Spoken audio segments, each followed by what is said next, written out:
Satres Narkoba ringkus warga Betung di Jalan HM Nurdin Panji karena bawa paket sabu seberat 5,3 kg yang dibungkus plastik kopi.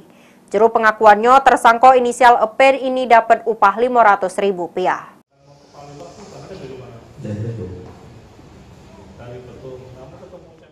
Satres Narkoba Polrestabes Palembang berhasil menggagal ke penyeludupan narkotika jenis sabu seberat 5,3 kg yang nak dikirim ke daerah Betung, Kabupaten Banyuasin. Dari penangkapan tersebut diamankan tersangka berinisial EP, 35 tahun, warga Kecamatan Betung, Kabupaten Banyuasin, yang ditangkap pas nak ngambek barang haram tersebut di pinggir jalan HM Nurdin Panji, Sukarami, Palembang.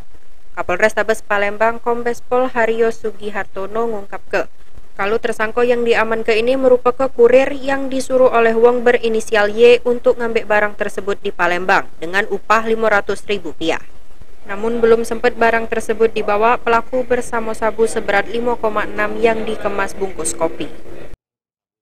5,3 kilo sabu yang berhasil diamankan dan ditangkap dari seseorang yang berinisial EP.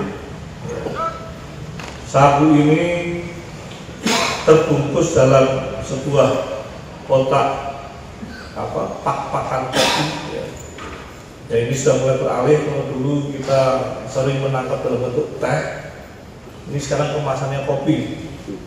Ini menjadikan bagian daripada kami untuk meningkatkan kewaspadaan terkait tentang modus pembungkusan sabu itu sendiri dalam rangka untuk nyelimur, menghilangkan jejak.